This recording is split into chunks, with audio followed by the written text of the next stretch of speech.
Kung ikaw po ay isang XRP holder, may magandang balita po para sa atin.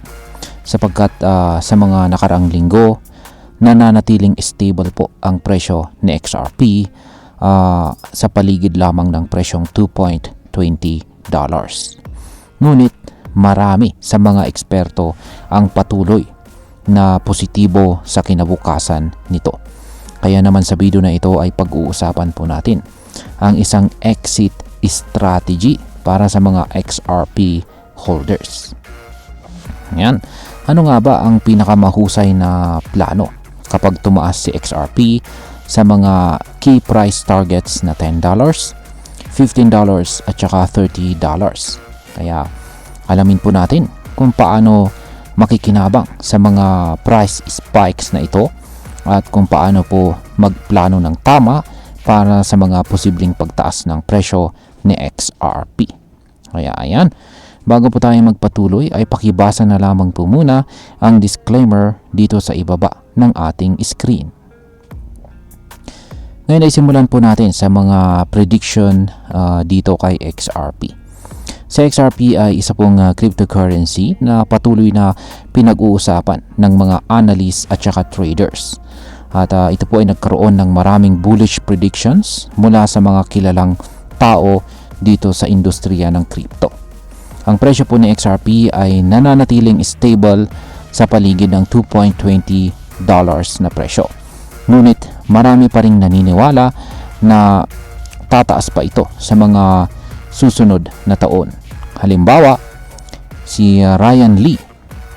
Yan, siya po ang chief analyst ng Bitget, ay naglabas po siya ng prediction na maaari daw pong umabot sa XRP sa presyong $10 pagsapit po ng taong 2030. Ngunit may mga mas agresibong analyst tulad naman po ni X-Force Global na nagsabi na posibleng mahit daw na XRP ang presyong $10 sa mas maagang panahon, baka nga sa kasalukuyang market cycle na ito. Meron din mga pundits or mga experts na nagsasabi na baka magtutuloy-tuloy ang pagtaas ni XRP. Ayon naman kay The Modern Investor, ayan, posibleng umabot daw sa XRP sa $15. Samantalang si Steph naman, isang kilalang analyst na rin, ay nagsabi na si XRP ay maaring sumabog at magtutuloy-tuloy hanggang sa presyong $30 dahil sa pagkakaroon ng kanyang double bottom pattern, kung saan ay isa po itong chart pattern or chart structure na nagpapakita ng potential bullish reversal. Dahil dito, maraming mga investor ang nagiging mas optimistic at naghihintay na lang ng tamang panahon kung kailan tataas ang presyo ni XRP. Pero isang malaking tanong na nagiging sagabal, ayan, meron po tayong isang malaking tanong dito na parang humahad lang sa maraming tao ay kung paano po mag-decide kapag dumating na ang tamang moment para mag-take profit or magbenta. Yan, magbenta or kunin natin yung ating kita. Yan. Ngayon is sunod nating tanong dito, isang sunod na mahalagang tanong is bakit nga ba mahalaga na kailangan na meron tayong tamang exit strategy? Ayan. Tulad po ng nabanggit, maraming investors ang hindi nakakapaghanda kapag tumaas na ang presyo ng kanilang crypto assets. Marami ang nagkakaroon po ng emotional decisions, kaya nawawala ang pagkakataon na makuha ang maximum profit. Ang emosyon ng excitement at saka FOMO or fear of missing out ay kadalasang nagiging sanhi ng maling desisyon. Nagmamadali sa pagbebenta o kaya naman ay umaasa na tataas pa ang presyo hanggang sa mawalan na ng pagkakataon na magbenta sa tamang presyo. Kaya naman, isang XRP community figure na kilala bilang XRP Investing ang nagbahagi ng isang exit strategy na tumutok sa mga key price points para sa mga XRP holders. Ang layunin po ng planong ito ay matulungan ang mga investors na magkaroon ng klarong direksyon sa mga pagkakataon na tataas ang presyo ni XRP. Ngayon is, paano nga ba gumagana ang exit strategy na ito na ibinahagi ni XRP Investing? Ngayon, ayon po kay XRP Investing, may ilang stages na dapat po natin sundin para makapag-decide kung kailan magbenta at kung gaano po karami ang dapat nating ibenta. Siya po ay nagbigay ng halimbawa gamit ang isang $10,000 na investment. Kung bumili ka po ng XRP sa presyong $2.20, magkakaroon ka ng 4,545 na XRP. At yan, paliwanag po natin ang bawat stage ng strategy na ito. Yan, stage 1. Ayan, dito po tayo sa stage 1. Ayan, stage 2 na po yan. Ayan, yung stage 1 ay pag naabot ni XRP ang presyong $3.50 hanggang $4. Yan, sa unang stage na ito ay kung tumaas nga si XRP sa presyong $3.50 hanggang $4, sinasabi ni XRP Investing na magbenta po tayo ng 20% ng ating holdings. Kung i-convert ito sa ating investment, maaaring kumita po tayo ng 60% hanggang 80%. Ang stage na ito ay maaaring mangyari dahil po sa mga regulatory breakthroughs o mga rumors tungkol sa XRP ETF. Kung mangyari ito, magandang pagkakataon na mag-lock in ng partial profits. Yan. Sa stage 2 naman po tayo.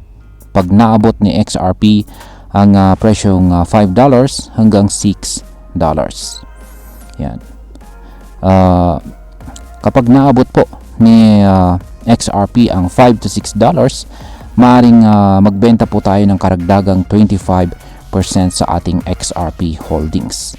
Sa puntong ito, posibleng magkaroon tayo ng bullish projections para sa 2025 o kaya naman ay magkakaroon ng institutional adoption o approval ng XRP-based ETF. Ang stage na ito ay maaaring magbigay sa atin ng additional gains. Yan. Dito naman po tayo sa stage 3. Yan. Pag naabot naman ni XRP ang presyong $10 to $12.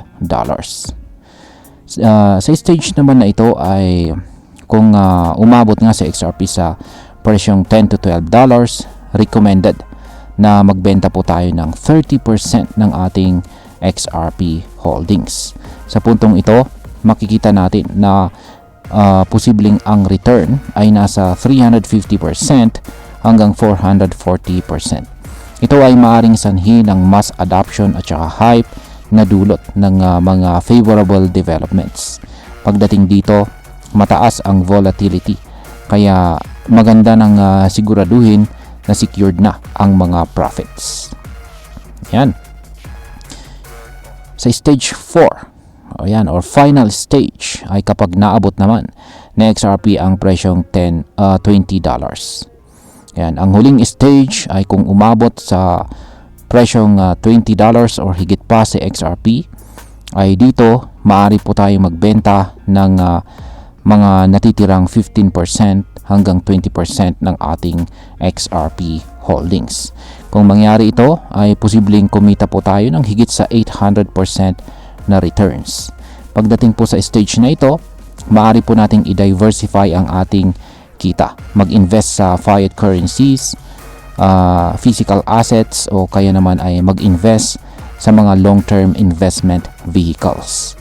Kaya sa kabuuan, ayon po sa plano ni XRP Investing, kung susundin po natin ang ganitong exit strategy, maaaring umabot po ang kabuuang kita sa $38,500 at may 455 XRP pa tayong matitira para sa susunod na mga opportunities. Ngayon ay pag-usapan po natin ang posibleng maging epekto nito para sa atin bilang mga Pinoy crypto traders at investors na XRP. Yan, para sa atin, ay mahalaga po ang pagkakaroon ng malinaw na exit strategy, lalo na kung ang pagtaas ng presyo ni XRP ay mangyayari. Kung wala kang plano, ma-miss mo ang tamang pagkakataon at mawalan ng malaking kita. Sa pamamagitan po ng ganitong strategy, magkakaroon po tayo ng konkretong gabay kung kailan at gaano po karami ang dapat po nating ibenta. Importante ito lalo na sa isang market tulad ng crypto kung saan mabilis magbago ang mga presyo at emosyonal ang mga desisyon ng marami. Bilang panghuli, ang masasabi ko naman tungkol dito ay para sa akin ang pagbuo ng isang exit strategy ay isang mahalagang hakbang para sa bawat investor. Hindi lamang po kay XRP kundi pati na rin sa iba pang mga cryptocurrencies.